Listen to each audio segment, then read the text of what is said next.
Hello, lovely humans, and welcome to the space on the internet. Today, we're going to be answering some of Google's most asked questions about the aromantic identity, being aromantic, and aromanticism at large. Ready? Yeah, we are. The first prompt is, are aromantic ... Are aromantic ... people straight? They could be. Yeah. They could also not be. I guess it depends, like, on your personal definition of, like, whether you're straight or not, you know? Because, like, if you're asexual, so you don't define your straightness or non-straightness based off of your sexual attraction. If you base it off of, like, romantic attraction, you know? Like, it can depend on the person. And also, in line with the idea of the split attraction model, meaning you can separate and distinguish sexual, romantic, and other forms of attraction and how you orient yourself within them. In line with that, an aromantic person could also be gay with regards to their sexual experience, and you could also just have an aromantic identity be your predominant one. Just whatever suits you. Are aromantic and asexual the same thing? No. It's actually interesting because in the modern evolution of the terms aromantic and asexual, aromantic actually kind of came from asexual.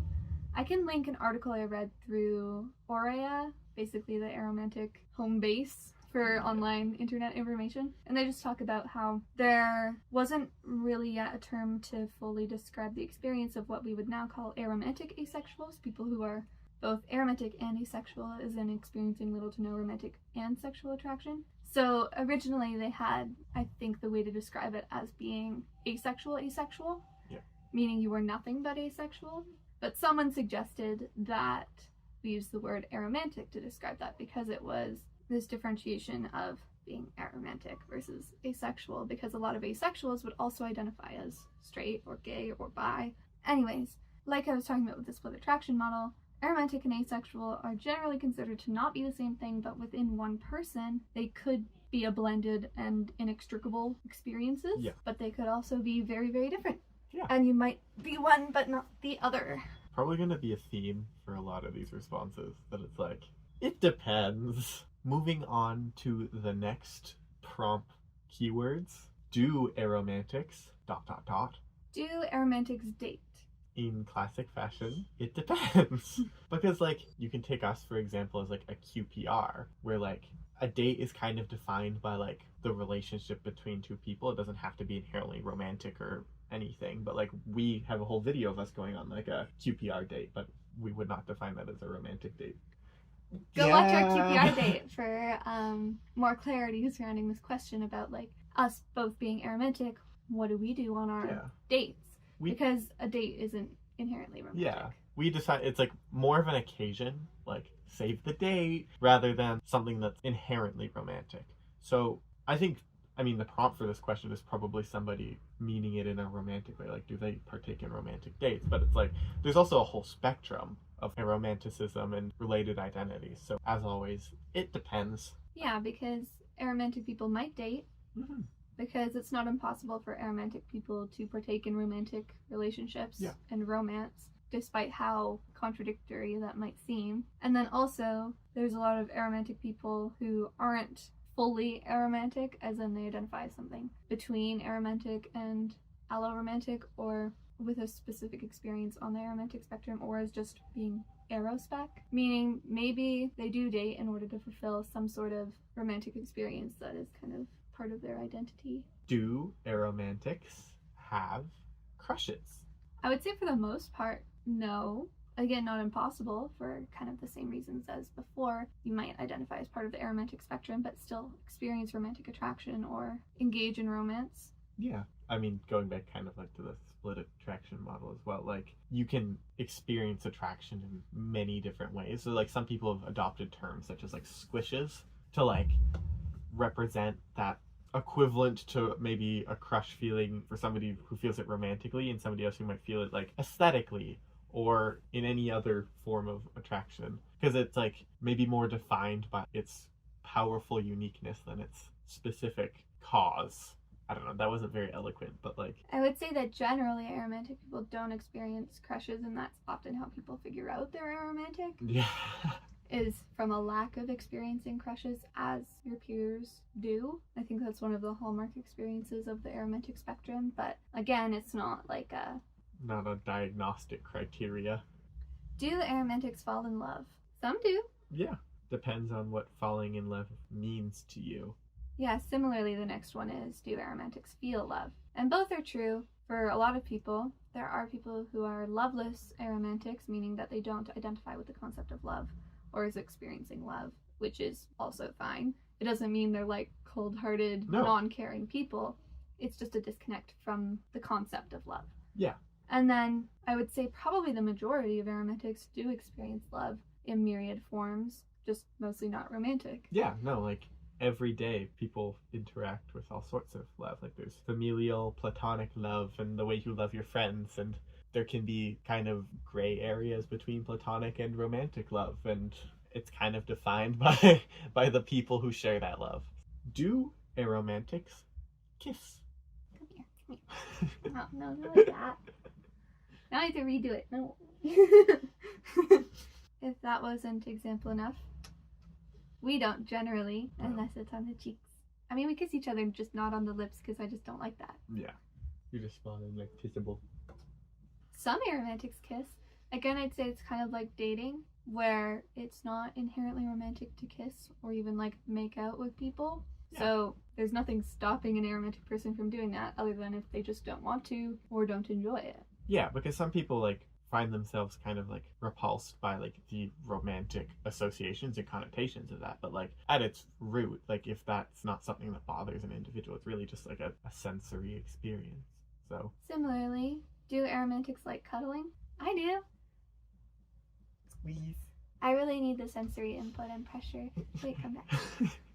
Of cuddling often. So we cuddle often, for frame of reference, but not every aromantic person likes cuddling. Yeah, it kind of goes back to what I said before. It's like, it just depends on what the association feels like. I think we've talked about, especially in your case, that like it's, a lot of it can be how it feels like it's perceived. So in different environments, it can feel more or less like good. Cuddling out in like public at the park or something might be more difficult for somebody because it can like be perceived as a romantic act, and that can just be like a very repulsive feeling, and or it's like it might not matter at all, because if it's not romantic to you, then it's okay.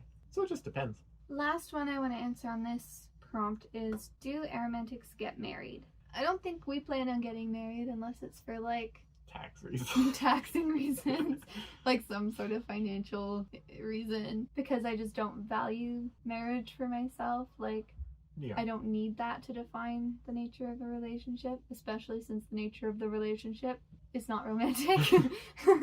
A lot of aromantics will have like marriages to their friends or like their queer platonic partners or to anyone. I don't know. Because in lots of ways it can just express a commitment, right? But like there's such like heavy romantic connotations that it can be like generally unappealing. And also like, do you need that ritual that is so entrenched in a lot of political things to represent your commitment to somebody? Because like I can just be like,